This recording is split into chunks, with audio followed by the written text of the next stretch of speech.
All right, guys, welcome back to VAR Weekend Review, or should I say VAR Pool Weekend Review, because we're going to start off this video, obviously, by the hand of God of the Premier League season 25-26 by Mohamed Salah, which resulted into a goal for Liverpool, scored by Chiesa.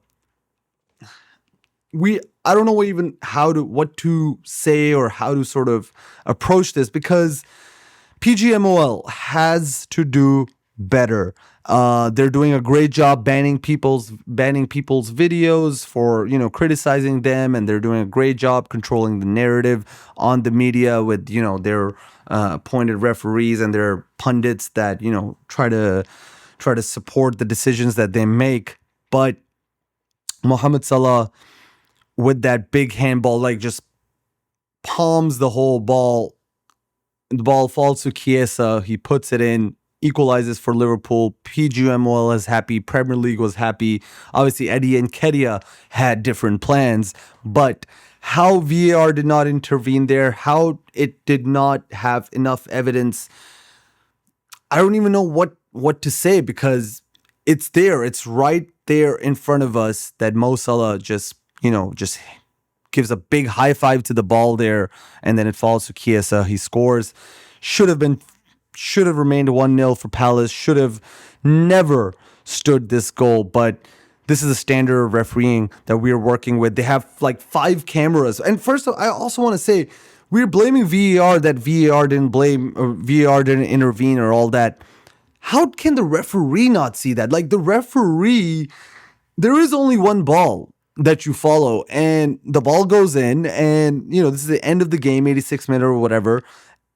How can he not see a big hand just high-fiving the ball? But it's just very similar to what we've been seeing when it comes to referees and Liverpool. But justice served at the end. Crystal Palace continuing their great run in the Premier League season. Eddie Nketiah scores in the dying minutes of the game and steals the 3 points for Crystal Palace, but very well deserved for Crystal Palace to get those 3 points. The second one, equally controversial, I would say, because on Saturday, everybody's talked about how VAR has once more helped Liverpool, or tried to help Liverpool there. But then in the Arsenal game, starting off with the Gyokeres penalty shout. Clear and obvious error is the term that PGMOL and VAR and all these narrative runners have went with. Clear and obvious error. Victor Gyokeres gets played in. He takes a touch of the ball across Nick Pope. Nick Pope sticks his leg out, catches Gyokeres, and in my opinion, that was Gyokeres' touch on the ball that gets the ball to touch Nick Pope's foot. Nick Pope takes Gyokeres out. And the last touch that Gyokeres takes is what allows the ball to touch Nick Pope. And the referee, very and rightly so, points towards the spot. And everybody's like, okay, this is a stonewall penalty. But the people with the cameras who have the ability to rewind and all that decided that it is not a penalty. And they called the referee over, who is famously a Liverpool fan. He's not allowed to manage Everton games because he's a Liverpool fan. And then the referee is called to the monitor.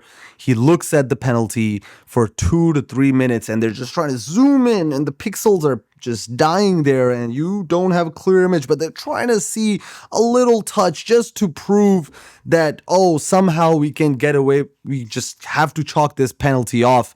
And for 3 minutes, they look for something, and at the end, the referee makes an announcement. And this is where VR really earns its money. It's how or what they choose to as the decision-making factor. And in this case, they made the touch of the little slight touch that Pope gets on the ball after Gyokeres sort of kicks the ball past him. He gets that little touch on the ball after again taking Gyokeres out, and the referee announces with his little speaker that because Pope touches the ball. There's no penalty. Bullshit decision. That's all I can say. Absolutely bullshit. And not because is it a penalty or not, if all that, it was because the clear and obvious error was not there. That should have not been checked by VAR for 3 minutes and then pushed basically that referee to change his own decision. It was absolutely disappointing. It was absolutely ridiculous to look at. It was just terrible. But in that game, it didn't end because that game had a lot of tension, and St. James's Park is never easy. And we saw that again because Gabriel Magalhaes, the match winner at the end, makes a challenge for the ball. Now we have to look at this. Actually, let's talk about the foul on Gabriel for Newcastle's goal. Woltemalde of Newcastle gets his hands on Gabriel's back and he goes down the second he feels those. Just to cover that quickly, that is not a foul. Gabriel did really, really poorly over there. And that's why he was so determined to get that winner. And that showed with the celebration as well, because he knew that he was at fault for going down that easily. And he definitely could have done better there. Easily could have won that header if he doesn't go down. And that was the correct decision, even though VAR, tries to nitpick fouls here and there, but they didn't even look at it for a second. But no wrongdoing over there. Moving on to the handball shout on Gabriel Magalhaes in the penalty area. Gabriel obviously goes to make a good challenge on Anthony Elanga, and he makes a play for the ball, and he gets the ball. Elanga also shoots, and the ball gets a deflection off the foot of Gabriel, or the shin of Gabriel, and in that space, within the second, it goes out to his arm that is sort of mid-air while he's in the making a sliding tackle. The rule is very clear. If there's a deflection and the ball comes off, and the proximity as well, like the time and the distance between how this happens, deflection onto the hand is a ball to hand and not a handball. And that was a very, very clear decision. If VAR, gives that as a penalty as well, we might as well have a riot right now. But thankfully, some sense prevailed and that was not given. And that is completely the right decision. I know what my feelings are over here in this game, but I have to say that by the rules, that was completely the right decision. That can't be called as a penalty. And finally, guys, we have to talk about La Liga there, because there was one incident that definitely should have been called. A goal should have been chalked off from Atletico Madrid when Julian Alvarez scored a great free kick. But one of Atletico's player, I think it was I'm not sure who it was, but he stood right next to Real Madrid's wall, joined right there. If you guys recall, Marcus Gahey did that when Eze scored for Palace earlier this season. And the rule of the defender the attacker being at least 1 meter away from the wall of the defense during a free kick needed to be enforced there. VAR sleeping again, does not call it, should have called it, and that goal shouldn't have stood for Atletico Madrid. But from that game, it seemed like Atletico came with only one idea, and that was to win, and that they did. All right, guys, so Barcelona's high line is not only a problem for their own defense and their own fans' sanity, but also for the referees that ref the game, because the amount of through balls coming in, you're checking for offsides all the time.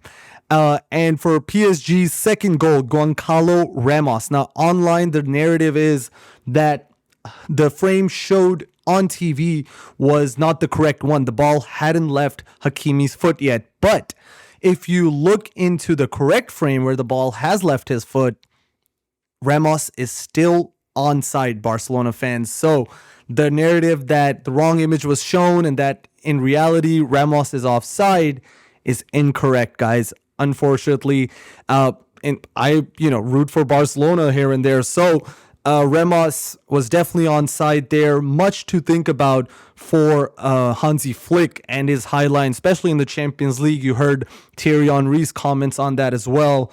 But he is well onside, and deservedly PSG led Barcelona 2-1. All right, guys, so let me know what you guys think about the decisions that we have reviewed.